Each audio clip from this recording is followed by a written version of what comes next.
안녕하세요. 안녕하세요. 네, 정혜가업승계연구소 정선희 소장입니다. 지난 7월 3일 국회 본회의에서 이제 상법 일부 개정안이 통과가 됐습니다. 오늘은 자기 주식을 아직 한 번도 실행하지 않은 대표님들께 2012년 상법 개정의 논리와 기본적인 개념, 판례와 회계 처리 등을 통해서 자기 주식 전반에 대해서 좀 설명을 드리고요. 마지막에는 상법 개정안을 안내하는 시간으로 진행하겠습니다. 자, 오늘 설명은 양성훈 수석연구원님과 함께 하겠습니다. 네, 연구원님 본인 소개 부탁드립니다. 네, 안녕하세요. 정혜리가업승계연구소의 양성훈 수석연구원입니다. 이 사업승계와 관련해서 고민하는 대표님들을 도와드린 지 19년 된 것 같습니다. 19년간 40개 정도 회사에 대해서 절세를 한 500억 정도 한 것 같고요. 제가 하는 컨설팅의 그 철학은 오너와 오너 가족, 임직원을 위한 사업승계, 그리고 더 나은 회사를 목표로 하고 있습니다. 네, 가업승계라는 게 자산도 넘기고 경영권도 넘기고 그러는 과정에서 또 임직원까지도 이제 오너가 바뀌다 보니까 이 세 가지를 다 같이 보지 않으면 승계 이후에 어려움이 많은 것 같더라고요. 네, 맞습니다. 네, 혹시 승계 경험이 많으시다 보니까 이런 부분을 중점적으로 하고 계시네요. 근데 연구원님 오늘 주제가 이제 자기 주식이잖아요. 네네. 사실은 저희가 이제 채널 시작하고 6년째 됐고 채널에서 자기 주식에 대한 영상을 많이 올렸거든요. 네, 맞습니다. 그래서 많이들 아실 것 같은데도 아직까지도 이제 이 자기 주식에 대해서 뭔가 좀 염려도 하시고 그리고 정확하게는 좀 잘 또 모르시는 경우도 많으신 것 같아요. 네. 네, 그래서 오늘은 좀 자기 주식의 이론적인 베이스 그리고 판례까지 이렇게 설명해 주신다고 했는데 우리 연구원님이 보시기에 이런 게 지금 시점에서 왜 필요할까요? 뭐 좀 외람된 말씀일 수 있는데 제가 최근에 만나 뵙고 있는 대표님들과 세무사님들이 여전히 뭐 자기 주식은 위험하다, 또 뭐 굳이 이렇게까지 해야 되느냐 하는 식의 그런 부정적인 의견을 말씀하시는 분들이 많습니다. 제가 정말 좀 놀라고 있는 점은 이재명 대통령께서 상법 개정안에 자기 주식 보유분을 소각 의무화로 그 상법 개정안을 지금 계속 올리고 있지 않습니까? 대통령도 알고 있는 사항이고 또 대법원 판례도 있는 상황입니다. 특히나 상법이 개정된 지 13년이 지난 지금까지도 현장에서 부정적인 반응을 보인다는 게 좀 놀랍고요. 오늘 이 시간을 빌어서 자기 주식에 대한 이 원론부터 자기 주식을 제대로 이해하심으로써 이 대표님들이 잘 활용하시는 게 관건이라는 생각입니다. 네, 자기 주식 소각에 대해서 염려를 하셨는데 오히려 이번 상법 개정안에서 자기 주식 소각을 의무화해야 된다라는 내용이 지금 검토가 되고 있다는 거죠? 네, 이번에 7월 3일 날 4가지 주요 쟁점 사항이 이제 통과가 됐는데 거기에 대한 이제 포기하는 안건 하나가 자기 주식 보유분 소각 의무화입니다. 네, 다시 재발의하고 있는 것으로 알고 있습니다. 네, 뭐 언젠가 되겠죠. 그렇게 네네. 강한 의지로 하고 있으니까. 우선은 이제 이 자기 주식은 원래 예전부터 있었던 것 같은데 우리 비상장 회사의 경우는 언제부터 시작이 됐나요? 이 자기 주식은 상장사가 2000년대 초반부터 이 개별법에 의해서 종종 시행했고요. 2009년 2월 4일 자본시장과 금융투자업에 관한 법률이 시행되면서 본격화됐습니다. 그리고 비상장 중소기업은 2012년 4월 15일 상법이 개정되면서 전면적으로 허용이 됐습니다.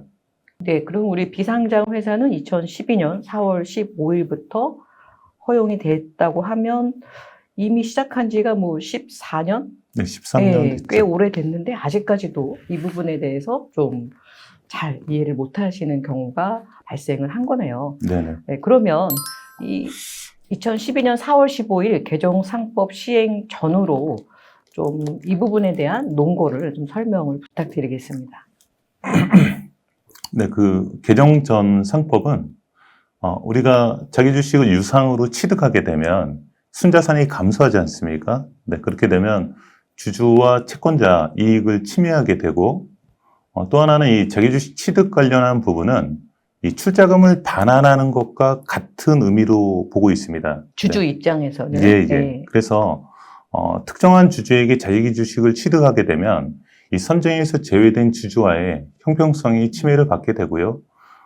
마지막은 그 회사 내부자의 그런 주가 조작을 통한 투기 거래의 가능성이 높기 때문에 이러한 우려가 상존함으로 이를 제재한 겁니다. 근데 이제 개정상법은 자기주식 취득이나 배당은 회사의 재산을 주주에게 이전하는 거지 않습니까? 네, 이러한 유사한 개념이기 때문에 자본 충실의 우려가 없고 주주 평등권을 침해하지 않는 경우까지 자기주식 취득을 규제하는 것은 부당하다는 이 의견이 많고요. 마지막은 이 상법의 그런 엄격한 규제와는 달리 자본시장과 금융투자업에 관한 법률에서는 상장법인이 배당 가능 이익 내에서 자기주식 취득하는 것을 허용하고 있습니다. 근데 이에 반해서 비상장 중소기업은 아예 규제하고 있다 보니까 이를 개정상법을 통해서 전면 허용했다고 보시면 됩니다. 이때에도 자기주식 취득은 배당 가능 이익을 한도로 합니다. 네. 배당 가능 이익을 한도로 하니까 배당은 원래 이제 주주 몫이니까 네, 그렇죠. 그거를 자기 주식을 통해서 주나 배당으로 주나 어쨌든 주주가 가져갈 걸 가져간다는 개념인 것 같네요. 맞습니다. 네. 자기 주식과 관련된 상법 조문들은 어떤 게 있나요? 네, 대표적인 게 한 4가지 정도 있고요. 상법 341조 자기주식의 취득, 341조의 2 특정 목적에 의한 자기주식의 취득, 342조 자기주식의 처분, 343조 주식의 소각 등이 있습니다. 참고로 이 주식의 소각 조문을 좀 말씀드리면 주식의 소각은 자본금의 감소를 동반한다. 다만 이사의 결의를 통한 자기 주식의 소각은 그러하지 아니하다라고 나와 있습니다. 이 조문의 앞부분은 뭐냐면 이 감자 소각을 말씀드리는 거고요. 이 뒷부분은 자기 주식 소각을 말하는 건데 감자 소각과 자기 주식의 소각을 구분하고 있다는 게 가장 중요합니다. 네. 좀 전에 이제 그 이사회 결의라고 말씀하셨잖아요. 네네. 또 영상 들으시는 대표님 중에서 우리는 이사회가 없는데 네. 그럼 못하나? 이렇게 아닙니다. 생각하실 수 있을 것 같거든요. 네네. 네, 이사회가 없는 회사는 어떻게 하나요? 이사회 결의에 버금가는 게 대표의 직권으로 소각을 결의할 수 있습니다. 대표님의 직권으로. 직권으로. 네네. 네. 이사회가 없어도 가능하다고 합니다. 네. 다음은 우리가 이제 자기 주식을 이제 직접 보유, 간접 보유, 또 직접 소각, 간접 소각 등으로 이렇게 구분을 하는데, 네네. 이 부분도 조금 대표님들이 낯설 수 있으실 것 같아요. 네, 네네. 좀 설명을 부탁드립니다. 네.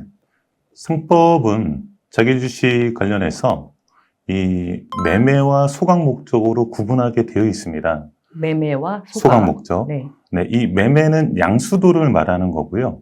이 주주가 회사와 주식을 거래하게 되면 회사는 본인 명의의 주식을 보유하게 됩니다. 네, 이 보유하는 부분을 이 컨설팅 업계에서는 이 보유 목적이라고 하는 겁니다. 그러니까 매매 목적과 보유 목적은 동일한 말이고요. 이 보유와 소각을 구분하면 회사가 본인 명의의 주식을 갖고 있으면 자기 주식 보유, 또 아까 말씀드린 이사회나 대표의 직권으로 주식을 소각하게 되면 자기 주식 소각으로 구분합니다. 특히 주주가 회사 직거래 형태를 보이면 직접 보유, 직접 소각으로 구분하고요. 증여공제를 활용해서 가족을 통해 자기 주식을 거래하게 되면 간접 보유, 간접 소각으로 구분합니다. 참고로 이 자기 주식과 관련한 세금까지 말씀을 드리면 자기 주식 보유의 경우에는 양도소득세가 부과되고요. 소각은 실물은 없어지면서 금전은 주주에게 귀속되지 않습니까? 네, 그러다 보니까 이는 배당한 것과 같다고 봐서 의제 배당으로 분류하고 배당소득세가 부과됩니다. 네. 두 가지가 좀 세금이 다르기 때문에 이것은 회사에 따라서 좀 적용을 달리 해야겠네요. 네. 맞습니다. 특히 이제 의제 배당이 된다고 하면 좀 전에 말씀해 주신 간접 소각을 활용하면 요 의제 배당 세금을 최소화할 수 있겠지만 그렇지 않은 경우에는 배당은 2천만 원 이상이면 네네. 종합 과세하다 보니까 상당히 세금이 커질 수도 있겠네요. 네. 연구원님, 이런 자기 주식 관련해서 여러 가지 좀 판례가 있죠? 네, 맞습니다. 예, 그럼 이 보유 소각 관련된 판례가 좀 있을까요? 네, 그 보유 목적과 관계된 이 판례는 서울행정법원 2019 구합 52898, 서울고등법원 2021 누 73098, 대법원 2017 두 63337 사건 번호를 보시면 확인하실 수 있고, 이 소각 목적은 수원지방법원 2022 구합 71586, 그리고 수원고등법원 2023 누 14332, 대법원 2024 두 42659를 확인하시면 되겠습니다. 이 판례의 쟁점사항 4가지를 좀 말씀드리면, 자기주식 취득과 관련해서 주주에게 균등한 기회를 주었는지, 그리고 실질적으로 소각이나 이 보유의 대가가 해당 주주에게 금전이 귀속되었는지, 또 상법적인 절차를 제대로 준수하였는지, 마지막은 배당 가능 이익 내에서 자기 주식을 취득하였는지가 관건입니다.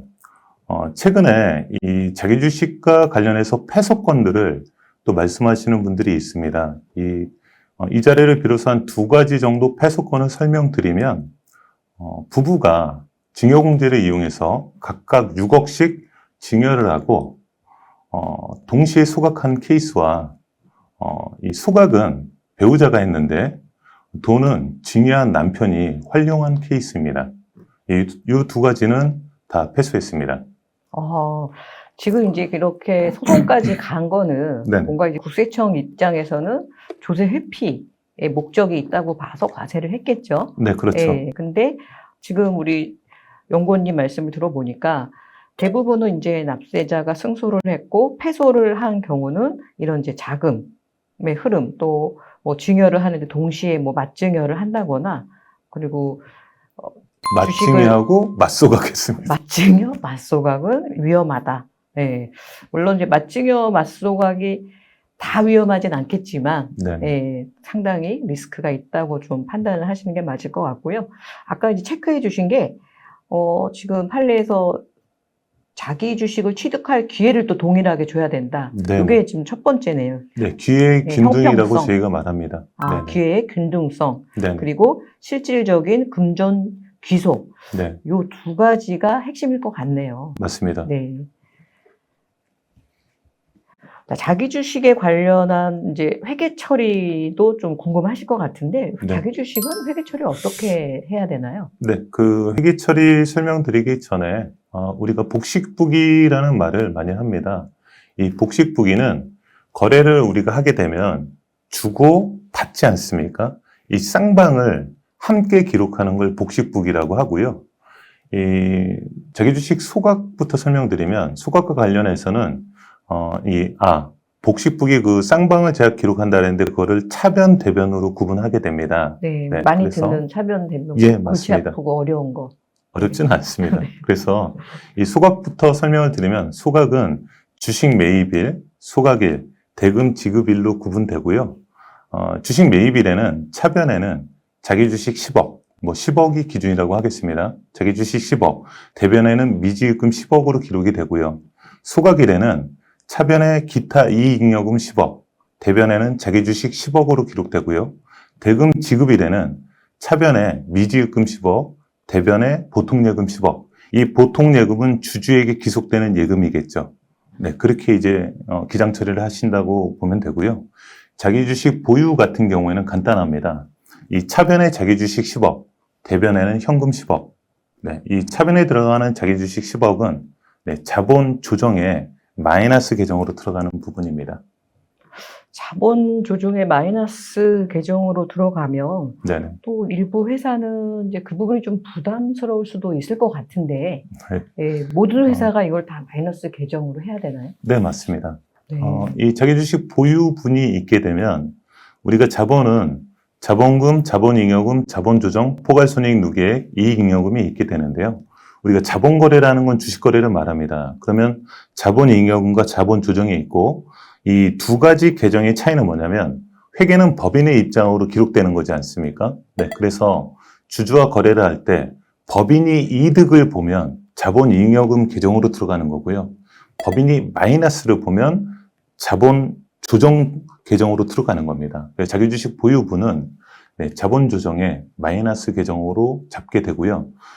나중에 회사를 청산하신다고 할 때는 이 자본 조정에 있는 마이너스 계정을 네, 미처분 이익요금과 상계 처리합니다.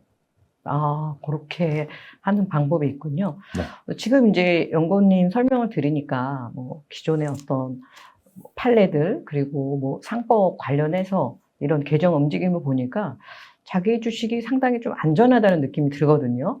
안전합니다. 네, 네, 이렇게 자세한 설명 감사드리고요.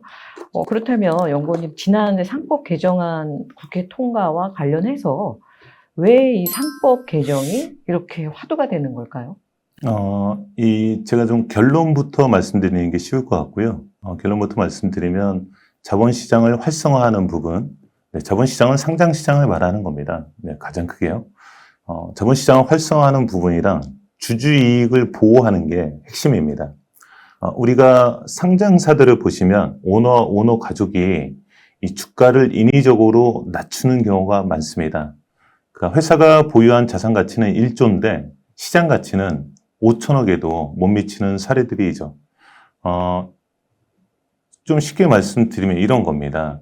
우리가 주가가 높게 되면 상속세나 증여세가 많이 나오게 되지 않습니까? 또 하나는 배당을 많이 하게 되면 오너 입장에서는 소득세나 건보를 합치게 되면 50% 이상 세금이 부과되게 됩니다. 그러다 보니까 오너나 오너 가족은 메리트를 못 느끼는 거죠. 이러한 관행을 또 해결하기 위해서는 주주총회에서 의결을 해야 되는데 이 일반 투자자나 수익주주가 이 대주주랑 상대가 되겠습니까? 네, 따라서 상법을 개정해서 회사가 보유하고 있는 내재 가치에 입각한 가격 정상화를 통해서 주주를 보호하기 위한 겁니다. 네. 그렇다면 이번에 이제 국회에 통과한 좀 상법 개정안을 좀 상세하게 좀 설명을 좀 부탁드리겠습니다. 네, 그 주요사항이 4가지가 있고요. 첫 번째는 이사의 충실 의무가 있습니다. 이사회 충실 의무. 이사의 이사의 충실 의무. 네, 충실 의무가 있고요. 그게 상법 382조의 3회일 겁니다. 네, 그래서 기존의 이사는 회사에 대해서만 충실하게 직무를 수행해야 된다라는 조문이에요. 네, 여기에는 좀 쉽게 말씀드리면 이사의 이익과 회사의 이익이 상충하게 되면 회사의 이익을 먼저 고려해야 됩니다. 이게 충실 의무고요. 이 충실 의무에 주주도 요번에 포함되게 됐습니다. 네, 그러다 보니까 이 주주에 대한 법적 의무가 강화되는 거죠. 네. 임원은 경영을 하는 주체지 않습니까? 그러다 보니까 경영적인 판단을 앞으로 할 때 주주의 몫을 반드시 고려해야 되는 부분이 포함됐으니까 그 부분이 주주 보호 차원에서는 많이 강화될 것으로 보여집니다. 두 번째는 우리가 이 전자주주총회가 의무화됩니다. 이 주총장 혹시 가보셨습니까, 소장님? 저는 안 가봤는데 네네. 가려고 가봤더니 뭐 꽉 차서 못 들어갔다는 얘기는 맞습니다. 들어봤습니다. 네네. 네. 제가 주총장을 여러 번을 가봤는데요. 실제 주총장까지 네. 가셨군요. 네. 주식 투자를 96년부터 오랫동안 해왔기 때문에 주총장이 실제로 가보시면 그 주총장 내부가 거의 꽉 차 있습니다. 시간 일찍 가도 거의 꽉 차 있는데 왜 그러냐면 그 1시간 전부터 회사 임직원을 다 앉혀놔요. 네, 그러다 보면 정말 일찍 가지 않으면 출입 자체가 만석이라 제한되고요. 그러면 제가 의결권 행사하기 위해서 갔는데 행사 자체가 안 되는 거죠. 이러한 폐단이 있었는데 이를 해결하는 방법으로 전자주총이 의무화되는 겁니다. 세 번째는 우리가 이사를 2009년 2월 4일부터는 사내이사, 사회이사, 기타 비상무이사로 구분하게 되어 있습니다. 근데 수장님도 지금 들어보시지만 사회이사라고 하면 이 어감부터가 상당히 우리 회사 밖에 있는 부위니까 어감부터가 굉장히 멀게 좀 느껴지는 부분이 있습니다. 그렇죠. 네네. 회사 밖에 있는 이사 좀 맞습니다. 이상하잖아요. 네. 우리 회사는 우리 회사와는 상관없는 사람으로 느껴지는 그 어감이 있다 보니까 이를 독립이사로 명칭을 변경합니다. 네 번째는 우리가 감사를 선임할 때 오너와 오너 가족의 의결권을 3%까지로 제한하는 규정이 있습니다. 이거를 우리가 3% 룰이라고 하는데요. 보통의 회사는 감사 한 분만 있어도 뭐 다 가능하겠습니다만 상장사는 워낙 규모가 크다 보니까 감사 한 분이 아니라 감사위원회를 대부분 운영하고 있습니다. 이 감사위원회에는 이 사내이사가 감사위원으로 들어가는 경우도 있고요. 사외이사가 감사위원으로 들어가는 경우도 있습니다. 근데 사내이사를 감사위원으로 선정할 때는 3% 룰이 적용이 됩니다. 근데 사외이사를 감사위원으로 선정할 때는 3% 룰이 없어요. 그러니까 오너 마음대로 시킬 수 있는 거죠. 네, 이러한 폐단이 있었는데 이 사외이사를 감사위원으로 선정할 때도 앞으로는 3% 룰을 적용하겠다는 겁니다. 그래서 이러한 상법 개정 내용이 4가지인데 아까 말씀드린 이사의 충실 의무에 주주의 법적 그 의무가 지금 강화되는 부분이죠. 그 부분은 법이 공포되면 즉시 시행이 되고요. 그리고 전자주주총회, 그리고 독립이사, 사회이사를 독립이사로 아까 부른다 그랬죠. 이 부분은 1년간의 유예기간을 두고 있고요. 죄송합니다. 이 전자주총은 2027년 1월 1일부터 적용이 되고요. 2027년이요? 네, 1월 1일부터. 그리고 독립이사와 3% 룰은 유예기간 1년을 둬서 내년부터 시행될 것으로 예상됩니다. 네, 다른 거는 물론 다 중요하겠지만 이 3% 룰이 굉장히 중요하네요. 네, 그렇죠. 네, 어쨌든 오너와 특수관계자가 지분이 대부분 많으니까 감사를 자기네 원하는 방향으로 선출을 할 수 있었다면 이제는 아무리 지분이 많아도 3%까지만 인정하겠다. 맞습니다. 네, 아마 요것 때문에 많은 분들이 이 상법 개정에 관심을 가지신 것 같고요. 오늘 우리 양성훈 수석연구원님 이야기를 들으니까 우리 비상장 회사도 어떤 식으로 좀 자기 주식을 활용할지, 그리고 물론 오늘 이제 상법 개정은 요거는 이제 상장사 기준이겠죠? 네, 그렇죠. 네. 또 그렇다면 또 비상장 회사는 어떻게 변경이 되고 어떤 식으로 전략을 짜야 될지 이 법 개정과 관련해서 좀 구체적으로 좀 우리 회사들이 검토를 해야 될 시기인 것 같네요. 네, 참고로 좀 안내해 드리면 아까 전자주총 같은 경우가 자산 2조 이상이 해당할 겁니다. 그러니까 상법은 개정이 되는데 대부분은 비상장 중소기업에 크게 영향은 없을 걸로 보여지고요. 다만 이제 이사의 충실 의무에 회사만을 위해서 그 충실 의무를 수행했는데 거기에 이제 주주의 권익이 들어와 버리니까 앞으로는 상당히 좀 제한적으로 경제적인 판단을 해야 되지 않을까 싶습니다. 이 충실 의무라는 게 좀 더 제가 부연해 드리겠습니다. 대부분은 회사를 위해서 이사가 직무를 수행하게 되면 대주주에게 이익이 귀속되는 경우가 많습니다. 그러면 소수주주의 권익은 거의 무시되는 경우가 많았었어요. 관행상. 근데 앞으로는 대주주뿐만이 아니라 소수주주까지 다 보호하면서 경제적인 판단을 해야 되기 때문에 이사님들이 아마 여러 가지로 좀 고려해야 될 사항들이 많을 걸로 예상됩니다. 네. 아무래도 이제 저희 구독자님들은 이제 비상장 주식회사에 오너가 많지 않습니까? 그래서 우리 비상장 주식회사의 오너 대표님들을 위해서 좀 당부의 말씀 부탁드리겠습니다. 제가 지금 이 일을 19년간 하고 있는데요.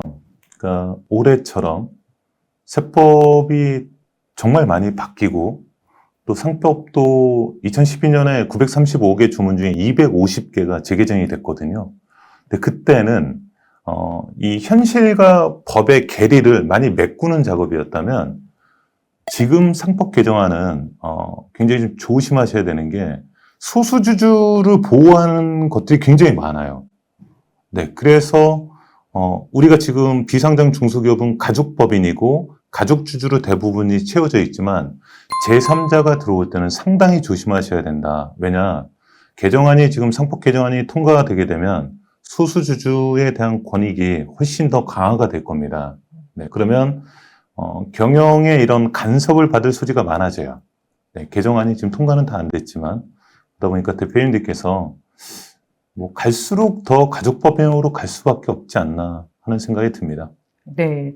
오늘 이제 양성훈 수석연구원님 얘기를 들으니까 혹여라도 아직까지 뭐 차명 주식이 있는 회사들은 특히 더 검토를 하고 좀 대비를 해야 될 것 같다는 생각이 드네요. 소장님, 그 차명 주식은 제가 이것도 하나 더 말씀드리겠습니다. 그건 상법 개정보다도 더 중요한 게 있어요. 우리가 이 발기인 제도의 상법적인 문제를 과세관청에서 캐치한 지가 2014년입니다. 그래서 대표님들 간담회를 통해서 굉장히 크게 간담회를 했거든요, 국세청에서. 그러면서 면신탁 주식 환원 간소화 제도라는 걸 2014년에 만들었어요.